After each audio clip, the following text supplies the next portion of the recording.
အဲ့တော့ကျွန်တော်ပထမဆုံးတစ်ခုကြည့်အောင်ပထမဆုံးတစ်ခုက on desk နော် on desk ဆိုတော့ဘယ်လိုလဲဆိုတော့ကျွန်တော်တို့ဒီမြန်မာစကားမှာဆိုရရှိတယ်ကွာမကိုတငယ်ချင်းနဲ့ကိုနဲ့အတူတူတင်းတင်းသွားတက်ကြတယ်တငယ်ချင်းတည်းအနောက်နေမလာဘူးတင်းတင်းမလာဘူးအဲ့တော့ကွာတိချင်တယ်ကွာနောက်နေတငယ်ချင်းတွေ့ချင်ဟဲ့နေမနေ့ကဘာလို့မလာလဲအဲ့လိုတိချင်လို့မေးတယ်ကွာတငယ်ချင်းငါဒီလိုဖြစ်လို့နော်ငါနေမကောင်းဖြစ်လို့မလာတာအဲ့လိုမျိုးတိချင်စိမ့်နဲ့မေးတာတော့အကြောင်းပြချက်နဲ့မေးတာတော့ဆိုကျွန်တော်တို့က on desk လေးထည့်ပေးလိုက်ရင်ရတယ်နော်မြန်မာလိုတိတ်ပဲပြန်တော့ဘာဖြစ်လို့လဲနော်ဒီဘာဖြစ်လို့ဘာလို့မလာလဲဘာလို့လဲအဲ့လိုပုံစံမျိုးတွေပေါ့အဲ့တော့သူရဲ့ on desk ပေါ့ပထမဆုံး grammar တစ်ခုကတော့နော် on desk အဲ့တော့သူကပထမဆုံးသူ grammar ဘယ်လိုရှိမလဲဆိုရင်တိကျင်စိမ့်နဲ့မေးတဲ့ဟာမျိုးမှာတုံးတယ်နောက်တစ်မျိုးကအကြောင်းပြချက်ပေးပြီးဖြေတဲ့နေရာမှာတုံးတယ်နော်ဒါကြောင့် enforce ဆိုဒီနှစ်ခုလောက်တည်ထားရပြီစောက်ထက်မှဒီနှစ်ခုပဲပါတယ်ပေါ့နော်ဘူးသူတဲ့နဲ့တစ်ခုလောက်ထပ်မှတ်ချင်လဲမှတ်ထားပေါ့ဒါအရင်ကမသိတဲ့အရာတစ်ခုခုကိုသိသွားတဲ့အခါမှာလဲ on desk တုံးလို့ရတယ်အဲ့တော့သူရဲ့ form ကတော့ကျွန်တော်နှစ်မျိုးပဲရှိတယ်ပေါ့နော် plain form plus on desk ဆိုပြီးတုံးတယ်နော် plain form တော့ကျွန်တော်သိမှထင်တယ်နော်ပြီးနောက်တစ်ခုနာကြည့်တဲ့ noun ဆိုရင်သတိထားမယ်နာကြည့်တဲ့ noun ဆိုရင်ကျွန်တော်တို့က noun လေးဖြစ်သွားမယ်နော် noun desk ဖြစ်သွားမယ်အဲ့တော့ rarely တွေကြည့်အောင်どうしてaircon つけないんですかတဲ့နော်ဘာလို့ aircon ကိုတဲ့မဖွင့်တာလဲတဲ့အဲ့တော့ဒီမှာလေသိကျင်စိမ့်နဲ့မေးလိုက်တယ်နော် aircon ရှိတာနဲ့ဘာလို့ပူနေအောင်လည်းမဖွင့်တာလဲနော်ဘာလို့လဲအဲ့တော့သူကပြန်ပြောမှာပေါ့အကြောင်းပြချက်ပြန်ပေးမှာပေါ့နော်ထဲတန်းနန်းတဲ့နော်ထဲတန်းဆိုတော့မီးပြက်ချင်းဆိုတဲ့နောင်ပေါ့နော်မြန်မာနိုင်ငံမှာနေလေနော်မီးပြက်တာပေါ့အဲ့တော့မီးပြက်နေလို့လေနော်အဲ့လိုပြန်ပြောတာပေါ့အဲ့ဒီ on desk လေးသုံးလိုက်ခြင်းအပြင်မေးတဲ့လူကပုံမှန်မေးတာထက်ကိုမှဘာလို့လဲဆိုတော့ပူပြီးသိကျင်တဲ့စိတ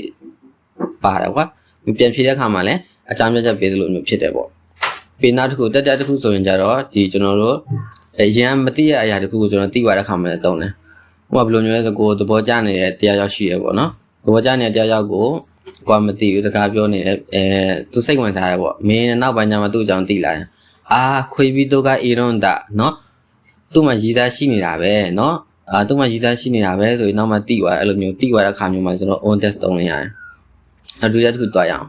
ဒုတိယတစ်ခုကလည်းဒီ on desk ကပဲအဲ့ဒီ desk ကလေးတွေကလေကျွန်တော် N5 မှာဂါဘေမဲ့ဆိုတဲ့ဒီရှင်းနေနောက်နဲ့ဆန့်ကျင်ဘက်ဆိုဂါတုံးတယ်ဒါပေမဲ့အဲ့လိုဂါတွေ့တိုင်းမှာ bad ဘေမဲ့ဆိုတော့ကျွန်တော်ဘာသာပြန်လို့မရအောင်ဘာလို့တော့တစ်ခုခုဥမာစူမီမဆန်ဂါတို့ဘာလို့ကျွန်တော်မြင်ခဲ့ဘူးလေကွာအဲ့ကောင်ဘယ်လိုလဲဆိုသူကကိုယ်စိတ်ထဲမှာတည်မလားနည်းနည်းမချစ်မရဲဖြစ်တာမျိုးစိုးရင်စိတ်ရှိတဲ့အခါမျိုးမှာကျွန်တော်စကက်ဆက်လေးပေါ့တည်မလားစကားအဲ့လိုဘယ်လိုလဲတစိမ့်လောက်လေးဘာညာသူများတောင်းဆိုတဲ့အခါမျိုးလေစူမီမဆန်ဂါအဲ့လိုမချစ်မရဲဖြစ်နေတဲ့အခါမျိုးတွေမှာဒီလက်ခါလေးသုံးတဲ့မျိုးရှိရနော်အဲ့တော့ဒီကားတွေ့တယ်တော့ဘေမဲလို့ဘာသာပြန်လို့မရအောင်အဲ့တော့အီထဒါခေမဆန်ကအဲ့တော့ဒီကောင်အရင်ကြည့်အောင်အီထဒါခေမဆန်ကဆိုတာလေမိုရိုင်မတ်နဲ့တူတူပဲမိုရိုင်မတ်ရပို့ပြီးတော့ယဉ်ကျေးတဲ့အသုံးလုံးဖြစ်သွားတာ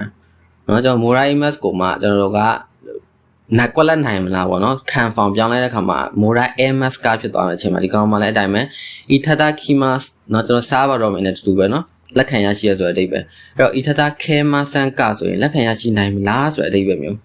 အဲ့တော့ဒီနေ့အဖြစ် web ပေးတာပေါ့နော်လက်ခံရရှိနိုင်မလားကျွန်တော်မြန်မာလိုဘာသာတိုက်ရိုက်ပြန်လိုက်ရင်တော့ web ပေးလို့ရမလားပေါ့နော်အဲ့တော့တခုခု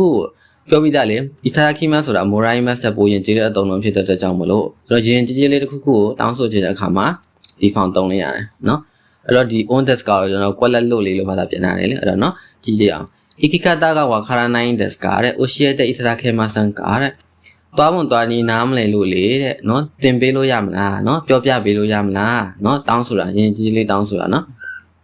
ပြီးနောက်တစ်ခု report တော့ခိုင်တန်း desk ကတဲ့နော် report ကိုကျွန်တော်တို့ရေးခဲ့လို့လေနော်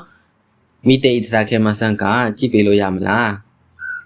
ပြီးနောက်ထပ် read တစ်ခုမှဆိုရင်日本語を学びたいんですがいい先生を紹介していただけませんかတဲ့နော်ဂျာမန်ဘာသာစကားလေ့လာခြင်းလို့လေတဲ့နော်သင်ယူခြင်းလို့ပေါ့ဒီကောင်းတဲ့ဆရာကိုမိတ်ဆက်ပေးလို့ရမလားဆိုတဲ့အဓိပ္ပာယ်မျိုးရမယ်နော်အဲ့တော့တဲ့ဣထဒါခဲမဆန်ကဆိုတာကကျွန်တော်ဒီ web ပေးတာပေါ့နော် web တဲ့ပေါ့ web ပေးတာကိုလက်ခံရရှိနိုင်မလားဆိုပြီးတော့ morai image ချက်ပိုရင်ကျေးတဲ့တုံတော့ပေါ့နော်အဲ့တော့ရင်ကျေးလေးတောင်းဆိုညမှာတုံတယ်လို့မှတ်ထားလိုက်ပြီးနောက်ဆုံးတစ်ခုတာရာ e desk ကနော်တာရာဆို M5 မှာတွေ့ခဲ့ဘူးလေတာရာကွက်လက်ရင်နော် e desk က e ဆိုတာကောင်းတာလေနော်အဲ့တော့ e desk ကဆိုကောင်းမလဲပေါ့နော်အဲ့လိုမျိုးကောင်းအချက်မှလည်း on desk ကလေးနေပဲဒီကောင်လည်းတုံးထားတယ်ပေါ့နော်သူစောက်ထဲမှာတော့အဲ့တော့သူကဘယ်လိုလုပ်ရင်ကောင်းမလဲဆိုသူများစီအကြံဉာဏ်တောင်းတဲ့နေရာမျိုးမှာတုံးတာပေါ့နော်အဲ့တော့ဘယ်လိုလုပ်ရင်ကောင်းမလဲဆိုပြီးအကြံဉာဏ်တွေတောင်းတဲ့နေရာမှာတုံးတယ် ichiban brave ကြည့်ကြည့်အောင် ikikata wa karanai desu ka တဲ့どうやって行ったらいいですかဘယ်လိုလုပ်ပြီးသွားရင်ကောင်းမလဲနော် အဲ့တော့တောင်းဝန်တောင်းနေသူနားမလဲကွာမသိလို့လေတဲ့နော်ဘယ်လိုလုပ်ရင်ကောင်းမလဲပေါ့နော်ဒိုရတဲ့ဘယ်လိုလုပ်ပြီးတော့ it တာ e တဲ့စကားကျွန်တော်တာဖောင်ပြောင်းလဲမှာပေါ့နော်ဒါရဆိုတော့အဲ့နောက်တစ်ခုကြည့်အောင်ဆာကူရာဒိုင်ကာကု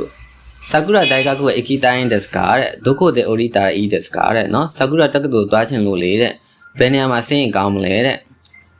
နောက်ဆုံးတစ်ခုနဲခိုပေါ့အကြောင်းနော်ဟီရိုတန်တဲ့စကားအကြောင်းဟိုတဲ့သူကောက်ခဲ့လို့လေတဲ့နော်ဒိုရှတာ e တဲ့စကားဘယ်လိုလုပ်ရင်ကောင်းမလဲနော်အဲ့တော့ကျွန်တော်တို့တစ်ခုခုသူများကိုအကြံဉာဏ်တောင်းတဲ့ခါမျိုးမှာဘယ်လိုလုပ်ရင်ကောင်းမလဲဆိုတော့မေးချင်တယ်ပေါ့အဲ့လိုမေးချင်ဒီ grammar လေးမှတ်ထားနော်ဒါရ e တဲ့စကားပတ်လိုက်ရင်ကောင်းမလဲဒီစာကြောင်းလေးမှတ်ထားလိုက်ပေါ့ဒိုရှတာ e တဲ့စကားဘယ်လိုလုပ်ရင်ကောင်းမလဲဆိုတဲ့ဟာလေးနော်အဲ့တော့ဒီနေ့ grammar ဒီ၃ခုပဲနော်